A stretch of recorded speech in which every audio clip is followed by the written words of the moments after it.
this is, let's see, can I advance this? Okay, so cervical foraminotomy versus disc replacement. I just want to say that, this is that operation. We kind of say, where does this fit in? It's a great operation, but I don't do it.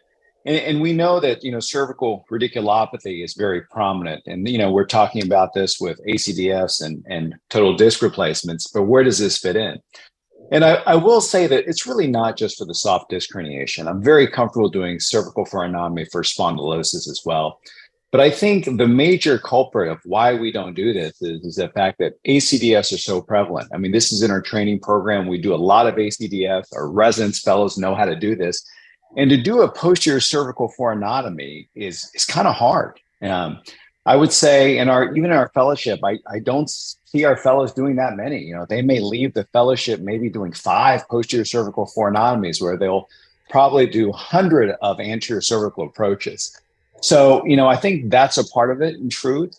And obviously, why do we do so many ACDs? It's the most common procedure that we do for radiculopathy, whether that's due to reimbursement or just anterior access or the fact that it's just, something we do in training.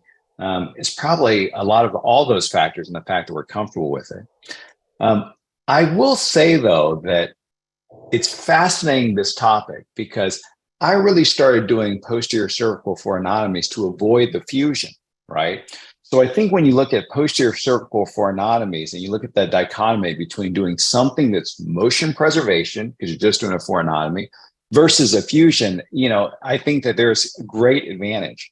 And I'm fascinated to see that this topic is against disc replacement, because I think, that's a whole other issue, because I think the advantages are certainly getting more narrow, because with the disc replacement, you are providing motion, right? So you don't have that dichotomy anymore.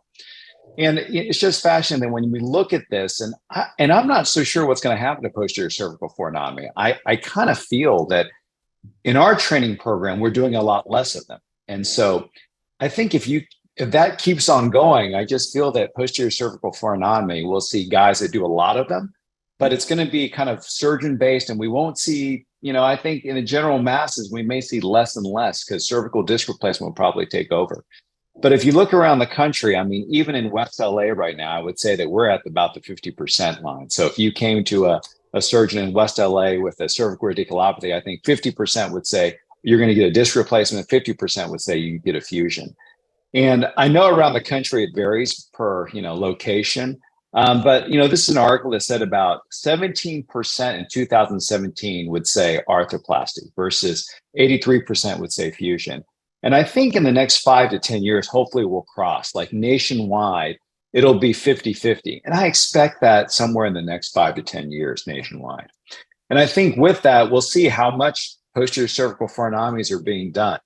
Now, I will say, though, posterior cervical foraminotomy is a fantastic operation. I think, even though I do a lot of tubular surgery, and I've done tubular surgery since 2001, posterior cervical tubular MIS foraminotomy is probably one of the most difficult MIS procedures to do. So if you do this well, you're a real MIS surgeon. And I'm shocked. I'm sure that Peter Durman and Chris Hofstad are doing this endoscopically. I'm like, that's just a whole nother level, because it took me probably 5 to 10 years before I really felt comfortable doing a posterior cervical foraminotomy through a tube, where I didn't have that pucker factor into surgery going, oh man, I got to do this. I got to think about it. 5 to 10 years before I could say to myself, oh, it doesn't bother me. I can do this in my sleep. I do this all the time, but it's a long road. And so, but I do think doing it through a tube is amazing. I think, I sometimes do microdisc through a tube, sometimes I don't, but posterior cervical foraminotomies, I always do through a tube, because I think it's so advantageous. Small incision, very little muscle disruption, and the patient does so well. Now, against ACDF, which is typically its competitor, there's no question, it's less costly. You don't have to pay for a plate and a fusion. And that goes on with cervical disc replacement as well. So I think the cost issue is going to be big. And if compared to an ACDF, it was, less blood loss and less hospital stay. And obviously you don't have that anterior morbidity, so less dysphagia. Okay. Now there may be some issue with segmental instability if you take too much facet, but I've got to say, and I'm sure that early on, I've taken a lot of facet joint. I haven't seen that as a problem. So when you look at, kind of what you're supposed to do with posterior cervical forainotomy. Everybody talks about the soft disc herniation. Now, obviously, I think the one relative contraindication is just a central disc herniation. I think that's very difficult to do posteriorly, and those you would favor an ACDF or a CDR. But everything else, even spondylosis, you can do an amazing decompression posteriorly, truly amazing decompression posteriorly. So this is a paper that tried to categorize that, but I just don't think that's really an issue with spondylosis. I think one of the issues is that, radiculopathy, Dom Cork showed that, it's only about 20% of patients who have a single level radiculopathy due to isolated herniation. So most patients present now with, more than a single level, right? Or more than it's bilateral issues, bilateral foraminal stenosis. And there, I think, I somewhat hesitate doing bilateral cervical foraminotomies. So this is a fascinating paper, and it looked at the range of motion difference between MIS, posterior cervical forainotomy, and cervical disc replacement.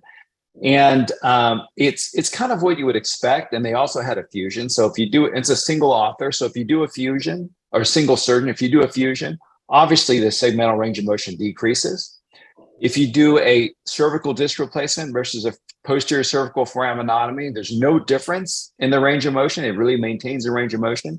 However, when you follow it out to 2 years, those patients who had a cervical disc replacement actually maintain their range of motion, where the posterior cervical forainotomy seemed that their disc height, they had a little bit more disc height loss, and they lost a little bit of range of motion. So I'm not sure if that's due to the posterior cervical forainotomy or just natural history, right? Because here we're placing an implant in and we're actually able to preserve motion, probably better. Now, if you look at the complications, now, I got to say that we've always talked about dural tears posteriorly, as well as C5 palsies, neurologic injuries. And I think a lot of that is just comfort. It's like, how many do you do? I mean, obviously, if I did endoscopic surgery, I'm sure that I would probably have a lot more complications than Peter or Chris. And so I looked at these studies, where surgeons, this is a single case series of a surgeon, 463 patients. And I wanted to look at somebody good and what are their complication rates. So obviously he's mastered this technique. He does MIS tubular posterior cervical forainotomy, and his complication rate was very low, 2.2% for durotomy, only 3.7 recurrent herniation rate. And in the literature, you'll find anything between 3 and 15%. So something that's very good, 3.7. And I think a lot of that is due to how well you do the foraminotomy. I'm not sure if it's so much of a recurrent disc herniation. I feel like it's, if you don't do a good job and they develop spondylosis in the future, that you may get reoccurring foraminal stenosis. And then fascinatingly enough, he didn't really have a C5 palsy. In all these cases, his 2 cases of palsy were C7 and C8. And then you can look at kind of, what the biggest advantage was really this kind of adjacent segment disease. So obviously, if you're doing a fusion, the adjacent segment disease is higher than if you're doing a posterior cervical forainotomy, because that supposedly is a motion preservation operation. And so this author by Clark just kind of highlighted that, if you do a posterior cervical forainotomy, your adjacent segment disease is probably, well below that what you would see with a fusion, which was, at 25%. That's Alan Hillenbrand's article. But their rate at 10 years was only 6.7%. So when you look at just kind of complications, I really feel that now that you don't have this adjacent segment issue with arthroplasty that you did with fusion, this is going to be more complicated. This question is going to be more complicated because posterior cervical forainotomies, I think, have the best advantage against a fusion, that you didn't have to fuse, you didn't have to, you didn't have this adjacent segment disease that was kind of the 2.5% per year that we all know. When you look at kind of cervical arthroplasty literature, we're seeing that that rate is far, far less. Okay, so the 2-year reoperation rate's about 2.5%. And across all, when you go to 5%, it's only about 5 years, it's about 4%. So, we're really seeing that this issue may not be the reason to do a posterior cervical foraminotomy.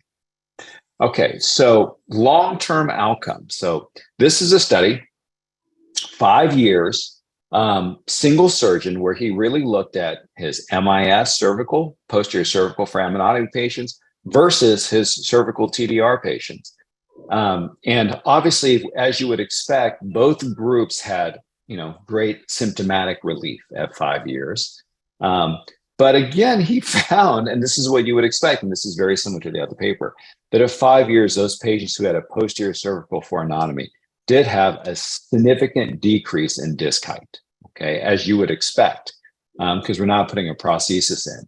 What's fascinating is in his study, both groups had significant decrease in range of motion. And even in his CDR group, where he had like a 70% rate of heterotopic ossification. So I don't think we see that. This is probably something with just surgical technique. We certainly don't see a significant decrease in our range of motion with most of the 5-year data that we see for arthroplasty in the US from the IDE data. It seems that at 5 years, we were able to maintain a range of motion. But then again, I would think that, the idea that if you do a posterior cervical foraminotomy that you're really decreasing the disc height is certainly probably happening, right? Because you really haven't changed anything for the natural history. And so, this is kind of where I've landed now. If we're comparing it to arthroplasty versus fusion, I think, I would always do arthroplasty when there's any kind of risk of, kyphosis, any kind of recurrent herniation. I don't want to go back.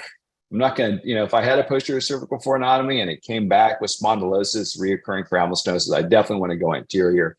Any type of muscle loss posteriorly or a wound issue from chemotherapy, whatever that may be, I definitely don't want to go back. But then again, it goes really, the inverse as well. Like if I have a actor or a, singer who really needs their voice, then I would probably favor the posterior approach. Anybody with poor bone quality that I couldn't do a fusion or a cervical disc replacement, I'd probably do a posterior approach. But I really wanted to look at the C5 palsy rate because still today, if it's a C4 or 5 level, I got to say I do hesitate a little bit. And because I just think the C5 root is a little bit different. And I've certainly have C5 palsies, mostly in my laminoplasties, but I've definitely seen that before. So this is a paper looking at 15,000 cases, and I thought this was pretty fascinating. The C5 palsy incidence was about 0.58%, but this was looking at both anterior and posterior surgery. And what's amazing is most of them recovered. Only 4 didn't recover, okay? So a majority of them recovered. And if you really look at this kind of gray box for the posterior side, that's where posterior foraminotomy fits. And if you look at just posterior foraminotomy and take away the orange, which is laminoplasty, which is obviously, we're probably doing myelopathy and other procedures for that indication, it really almost is identical to the anterior side. So I've certainly had a C5 palsy from the anterior side as well. So, I don't know. I'm not sure where to put this data, but it seems like the risk is definitely appropriate, meaning that, it's not like every C4-5, foraminotomy you do is going to end up with the C5 palsy if you do it well. So I just thought I'd show some cases. These are the cases I've done in the last 3 months where I've chosen posterior cervical foraminotomies. Maybe that will show kind of, the decision-making process. This is a 67-year-old executive, and she only had 4-week history, but her weakness was profound. She lost her grip strength. She lost her opponents. She couldn't extend her finger. She really was having great difficulty with basically just, daily functions. And even though she was at 4 weeks, we elected to operate on her just due to this functional loss. And, she had a disc herniation at C7T1. And, I think certainly I probably could have got there from the anterior side, but obviously there's some disc herniation at C7T1, sometimes T1, T2. And then again, that I would probably do from the posterior side. Okay. And so this was done posteriorly. And these cases are great. The soft disc herniation is so satisfying because you're able to fish the disc out, you see the nerve root. What's fascinating about this case is she actually had a conjoined nerve root. I've never seen that in a posterior cervical spine. Here's another case. This is a 58-year-old male with significant left tricep weakness and pain for 3 months. But he had a 1 month onset of right-sided forearm pain. I would say it's mild to moderate, not significant. The left side was certainly more significant. But if you look at his MRIs, you see that he's got a paracentral disc herniation at C5-6 on the right side, paracentral disc herniation at C6-7 on the left side, okay? And so, if you were to treat this, this is great because you can do a posterior cervical foraminotomy. You don't have to do it at the same level, which I really don't like to do. So you can do it right at C5-6, left at C6-7, and really treat this. But you could also do a 2-level arthroplasty as well, right? And that would work very well. But I think what really drove me to posterior cervical foraminotomy is if you look at this kind of central cut, his discs are pristine. So, to me, it's almost like, even putting arthroplasty in there, at this time, it's still probably not better than his own disc. So this is where I favored the posterior cervical foraminotomy. So contralateral 156 on the right, 167 on the left. This is a 52-year-old male. He's got 4-month history of neck and left arm pain. And I do think that, this is more spondylotic. I don't think this is a soft disc herniation, but no question, I feel very confident that if I did a posterior C5-6 foraminotomy, that would completely decompress this nerve root. It's incredibly powerful. Like posterior cervical foraminotomies, I think, are almost more powerful than doing an anterior approach. But what I do see is this patient has some kind of collapse and signal intensity. He's got pain kind of radiating to his traps. And that really makes me want to do an artificial disc. If you look at the IDE studies, and when they rate neck pain and arm pain, their neck pain also gets better. Okay. So I don't like doing posterior cervical foraminotomies when patients have neck pain. Okay. So in this patient, I would favor an artificial disc. And you can see you can do an amazing foraminal decompression. So you take half the facet, it's an amazing foraminal decompression, probably more than what you think that you get from the anterior side. Okay. And finally, this is a very interesting case, and this is one that I've gone back and forth, and this is one that definitely I would do something different before the age of getting artificial disc and having them so easily approved. This is a 60-year-old male pilot for Delta. He's got 6-month history of left-sided pain in the back of the shoulder and tricep weakness, like classic C7, right? So when you look at the C7 root, C5, C6, C7, no question on the left side, he's got spondylosis, but I can do an excellent foraminal decompression, right? The sagittal view shows me spondylosis. And when I look at this, I'm like, for 60, I think this is pretty bad. But if you look at C5-6, he's got some central stenosis, and he also has foraminal stenosis at C5-6 as well. And I do think that there's some overlap. So if I did this posteriorly, I would probably do C5-6 and C6-7 on the left side. But then I look and I see that he has, central stenosis as well. He doesn't really have myelopathy, but, that really pushed me over. And so I offered this guy a 2-level artificial disc from anterior. So this patient, I just feel like I can do more for him. I can do bilateral decompression at C5-6. I can clear both foramens, even though he's probably only symptomatic on the left side. I think that I may be able to help him in the future. Maybe he's got some underlying myelopathy that I don't know of, but certainly I can decompress the central portion of his canal. And it's an option that I wouldn't have if I was doing a fusion, because I don't know how I would treat this anteriorly if I was going to fuse this patient, right? I mean, I don't know. I don't know if I would be comfortable with the 2-level fusion. This patient may end up with a 4-level fusion. So, I think, these are the decisions we have. And so this patient in my hands, I would offer a 2-level artificial disc. All right. I hope I helped and probably didn't cause more questions, but very interesting topic. I mean, when I think about posterior cervical foraminotomy in the age of disc replacement, really is a different paradigm shift. It's not the comparator that we used to have with fusions, where you did a fusion in one hand and you had a motion preservation in the other. Now that the choice is another motion preservation option, I think it's going to be a lot more difficult. And I don't know. I don't know if we're going to do more posterior cervical foraminotomies, even though it's an excellent operation. Thank you very much. So really good stuff. And again, Peter Durman makes a strong argument for endoscopic surgery. So we'll have to play with that in the lab a little, maybe with you here next time, and Dr. Durman or Dr. Hofstetter. So 1 level or 2 levels, unilateral disease, lateral to the cord, maybe a foraminotomy. You don't go after the unconvertible osteophytes, right? You just do a dorsal foraminotomy if there's a free disc. Yes, not at all. Is that a fair summary? Bilateral disease, multi-level beyond 2 levels, forget about it. And central disease. Is that a fair? That's right. That's right. Or I would say neck pain as well. If the patient really has neck pain, I'm not really into posterior cervical foraminotomy. And if they have bilateral disease, even though they may not be symptomatic, it's really a unilateral presentation, but you look at the MRI and they have bilateral disease, I would probably favor an anterior artificial disc. Let me ask you about your ADR experience. How often do you have a C7 T1 ADR? How often do you do those? You showed that case at Executive. Yeah, I actually, I have done it. I really have done it. I mean, I probably have 10 times that I've done a C7 T1 ADR. And what's fascinating is that it actually is a little bit easier than doing a fusion at C7 T1. Because all you have to do is you have to look at, kind of the clavicle and the sternum, the top of the sternum, and make sure on the MRI that you have a direct line to the disc. And if you have a direct line to the disc, or if it's above the sternum, you're fine. Typically, when I'm doing C7T1, I'm trying to plate it. It sometimes is very hard to plate as well. So I think a cervical artificial disc is a little bit easier. Now, obviously, people would argue there's not much range of motion. So why are you doing it? I'm really just doing it for ease. Like, I don't want to worry about the fusion. I don't want to put a plate on. I'm not really doing it for motion preservation. I'm doing it to get the decompression. And I just want to make it easier for myself. So I've actually done a handful. Great. All right. No, we thank you. And by the way, you have over 800 viewers now. So it's pretty cool. So thanks for your expertise. As always, balanced perspective, voice of reason, but well presented.